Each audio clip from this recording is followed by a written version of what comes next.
दबदबा तो भगवान ने दे रखा है, तो क्या करें। दबदबा तो है, हाँ दबदबा तो है, दबदबा तो है, इसीलिए 6 बार से सांसद हो रहे हैं। नमस्कार, आप देख रहे हैं इंडिया जंक्शन और मैं हूं आपके साथ। उत्तर प्रदेश की राजनीति में अगर बाहुबलियों की बात हो तो बृजभूषण शरण सिंह का नाम सबसे शुमार पर है। तो वहीं बृजभूषण शरण सिंह का कद इस कदर रहा है कि वो किसी भी दल के लिए बचा पाना बहुत ही मुश्किल है और बृजभूषण सिंह हमेशा बीजेपी के लिए योद्धा बनकर खड़े रहे हैं, हमेशा बीजेपी की नैया पार लगाई है। तो इस बार बीजेपी ने उनका टिकट होल्ड कर दिया है, तब से उन पर वार किया जा रहा है। लेकिन इनमें सबसे बड़ा सवाल ये है कि क्या बीजेपी अगर उनका टिकट काटती है तो उनके परिवार के सदस्य में से किसी को टिकट देगी क्या? इस सवाल के जवाब के लिए देखिए इंडिया जंक्शन की स्पेशल रिपोर्ट दबदबा है हमारा। बीजेपी की केंद्रीय चुनाव समिति ने अभी 24 सीटों पर सिर्फ मंथन ही किया था कि सियासी सरगर्मियां तेजी के साथ बढ़ने लग गई। लेकिन इन सब के बीच कैसरगंज सीट लगातार सुर्खियों में बनी हुई है।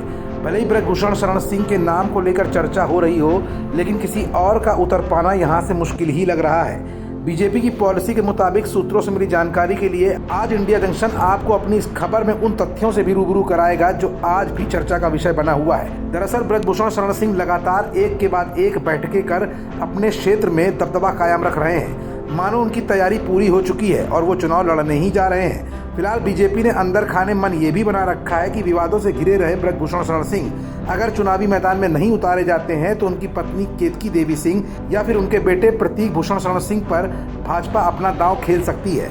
उधर सभी राजनीतिक पार्टियां जोर लगाकर अपने अपने उम्मीदवारों को जिताने की कोशिश कर रही हैं। वहीं लोकसभा सीटों के लिहाज से देश के सबसे बड़े सूबे उत्तर प्रदेश में सभी की निगाहें भाजपा की बाकी पड़ी लिस्ट पर बनी हुई हैं। दरअसल यूपी में भाजपा ने अभी तक कई सीटों पर अपने प्रत्याशी फाइनल नहीं किए हैं। खास बात यह है कि जिन सीटों पर पार्टी ने अभी तक नाम नहीं तय किए हैं वो कई सियासी दिग्गजों की सीटें हैं। उनमें से एक सीट भारतीय कुश्ती संघ के पूर्व अध्यक्ष बृजभूषण शरण सिंह की भी है।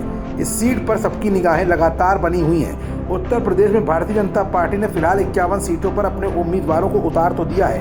अब 24 सीटों के लिए किस प्रत्याशी की घोषणा पार्टी करने वाली है ये बाकी रह गया है। इस बात को लेकर चर्चा ये भी है कि कैसरगंज लोकसभा सीट पर बृजभूषण शरण सिंह का टिकट काटा भी जा सकता है। हालांकि अभी ये सिर्फ एक कयास ही है, पार्टी का फैसला अभी आना बाकी है। बता दें कि बृजभूषण शरण सिंह पर देश की दिग्गज महिला पहलवानों ने यौन उत्पीड़न के आरोप लगाए थे। बृजभूषण शरण सिंह के खिलाफ पहलवान धरने पर भी बैठ गए थे। फिलहाल बृजभूषण सिंह के खिलाफ कोर्ट में केस भी चल रहा है और इसको लेकर काफी विवादों में वो रहे थे। टिकट कटने के लग रहे कयासों के बावजूद बृजभूषण शरण सिंह अपने लोकसभा सीट पर काफी एक्टिव से नजर आ रहे हैं। वो अपने क्षेत्र में नेताओं और लोगों के साथ लगातार बैठकें भी कर रहे हैं। पिछले कुछ दिनों की बृजभूषण शरण सिंह की सोशल मीडिया हैंडल पर नजर डालें तो उन्होंने लोगों और कार्यकर्ताओं से लगातार बैठकें करने की तस्वीर शेयर की है।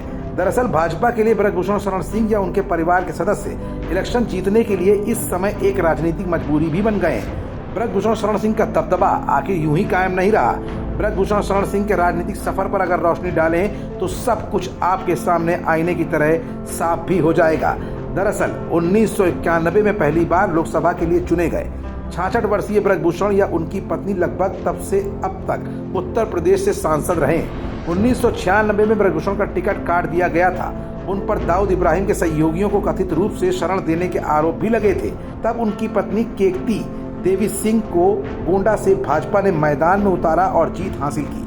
वहीं 1998 में सिंह को गोंडा से समाजवादी पार्टी के कीर्तिवर्धन सिंह से एक दुर्लभ चुनाव का हार का सामना करना पड़ा। राम मंदिर आंदोलन में सक्रिय बृजभूषण शरण सिंह बीएचपी प्रमुख अशोक सिंघल के करीबी रहे हैं, जिसकी वजह से उनकी संघ के साथ नजदीकियां भी रही हैं। उन्होंने अयोध्या से पढ़ाई की और उसके बाद छात्र राजनीति से करियर की शुरुआत की थी। उनको राम मंदिर आंदोलन से जुड़ने का मौका मिला।